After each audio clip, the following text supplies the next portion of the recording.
नमस्कार, मैं रचना शर्मा। चढ़ती कला टाइम टीवी देख रहे सभी दर्शकों का स्वागत करती हूं। आप देख रहे हैं हिंदी टॉप न्यूज।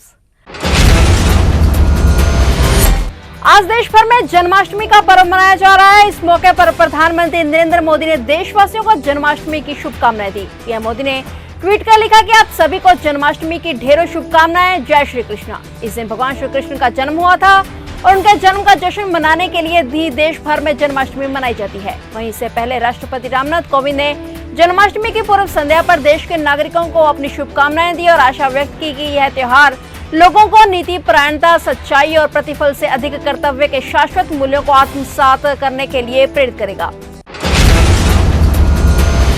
ब्रज की होली से सरोवर हो चुके मुख्यमंत्री योगी आदित्यनाथ अब कृष्ण जन्माष्टमी मनाने के लिए कान्हा की नगरी मथुरा जाएंगे। मुख्यमंत्री सोमवार दोपहर वृंदावन पहुंचकर बांके बिहारी का दर्शन कर उनके जन्मोत्सव में शामिल होंगे। मुख्यमंत्री के आगमन का कार्यक्रम प्रशासन को मिल गया है और इसे लेकर तैयारियों को अंतिम रूप दिया गया है। श्री कृष्ण की नगरी में मुख्यमंत्री करीब 2 घंटे तक रुकेंगे। इस दौरान वह संतों से मुलाकात भी करेंगे। यूपी की योगी सरकार ने कृष्ण जन्माष्टमी के मौके पर नाइट कर्फ्यू में ढील देने की घोषणा की है। हालांकि इस दौरान कोरोना प्रोटोकॉल का पालन करना जरूरी होगा। शासनादेश में कहा गया है कि विशेष परिस्थितियों में प्रदेश में जन्माष्टमी के अवसर पर आयोजित कार्यक्रमों में निर्धारित उपस्थिति की सीमा और रात्रिकालीन कोरोना कर्फ्यू में छूट प्रदान की जाती है। दरअसल कोरोना पर नियंत्रण के बाद भी प्रदेश में रात्रि 10 बजे से सुबह 6 बजे तक का नाइट कर्फ्यू जारी है, लेकिन अब जन्माष्टमी को भव्य तरीके से मनाने के लिए इसमें छूट दी गई है। यह आदेश भी दिया गया है कि प्रदेश की सभी पुलिस लाइंस और जेलों में जन्माष्टमी का पर्व भव्य रूप से भारतीय परंपरा के अनुसार मनाया जाए। भारत की अवनी लेखरा ने टोक्यो पैरालंपिक खेलों की निशानेबाजी प्रतियोगिता में महिलाओं के 10 मीटर एयर राइफल के क्लास SH1 में स्वर्ण पदक जीतकर इतिहास रच दिया है। अवनी ने फाइनल में 249.6 अंक बनाकर विश्व रिकॉर्ड की बराबरी की और पहला स्थान हासिल किया है। उन्होंने चीन की जांग कुइपिंग को पीछे छोड़ा। अवनी पैरालंपिक खेलों में स्वर्ण पदक जीतने वाली पहली भारतीय महिला खिलाड़ी हैं। यह भारत का इन खेलों का निशानेबाजी प्रतियोगिता में भी पहला पदक है। टोक्यो पैरालंपिक में यह देश का पहला स्वर्ण पदक है। पैरालंपिक खेलों में पदक जीतने वाली वह तीसरी भारतीय महिला हैं। भारत की यगोश कथुनिया ने सोमवार को यहां पैरालंपिक खेलों में पुरुषों की चक्का फेंक स्पर्धा के F56 वर्ग में इस सत्र का अपना सर्वश्रेष्ठ प्रदर्शन करते हुए रजत पदक हासिल कर लिया है। 8 साल की उम्र में लकवाग्रस्त होने वाले योगेश ने अपने छठे और अंतिम प्रयास में 44.38 मीटर चक्का फेंक कर दूसरा स्थान हासिल किया है। टोक्यो रवाना होने से पहले योगेश ने अपने पिता को वादा किया था कि वह पैरालंपिक गेम्स में पदक जीतकर ही लौटेंगे।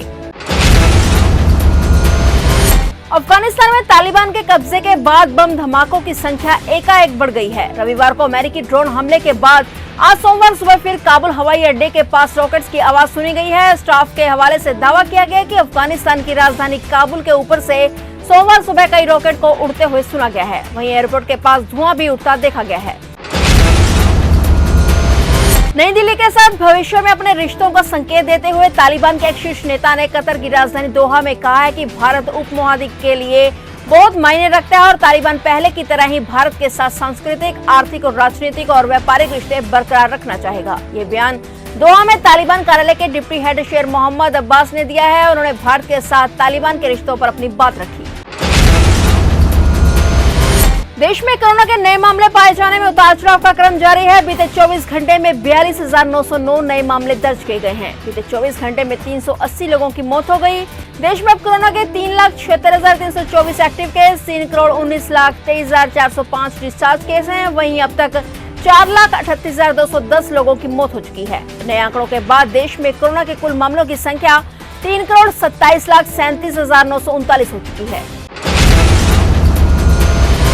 केंद्र सरकार को उम्मीद है कि कोरोना वायरस टीकाकरण अभियान में अक्टूबर के अंत तक वैक्सीन की पहली खुराक देने का काम भी पूरा कर लिया जाएगा और दर्जनों राज्य इस उपलब्धि को सितंबर के अंत तक हासिल कर लेंगे। एक्सपर्ट का मानना है कि त्योहारी सीजन के बाद देश में कोरोना की तीसरी लहर शुरू हो सकती है। स्वास्थ्य विशेषज्ञ ने कोरोना वायरस संक्रमण के खिलाफ वैक्सीन को सबसे बेहतर प्रोटेक्शन करार दिया है और बता दें कि देश में 94 करोड़ एडल्ट ऐसे हैं जिन्हें वैक्सीन का टीका लगना है और अभी तक वैक्सीन की 49 करोड़ डोज लोगों को दी गई है। केंद्र सरकार ने साल के अंत तक सभी लोगों को वैक्सीन की दोनों खुराक देने का लक्ष्य रखा है। मध्य प्रदेश में मानसून एक बार फिर से सक्रिय हो गया है। बंगाल की खाड़ी में कम दबाव का क्षेत्र बना हुआ है। इस वजह से कई जिलों में तेज बारिश हो रही है। भोपाल में रविवार रात तक सीजन की सबसे तेज बारिश हुई। यहाँ 8 घंटे में 4 इंच बारिश हुई और बंगाल की खाड़ी में लो प्रेशर एरिया बनने और ट्रफ लाइन के ग्वालियर से गुजरने के कारण अगले 3 दिनों तक भोपाल सहित कई शहरों में बारिश के आसार हैं। और अपडेट्स लेकर फिर से हाजिर होंगे, क्योंकि समाचारों का सिलसिला यहाँ कभी नहीं थमता।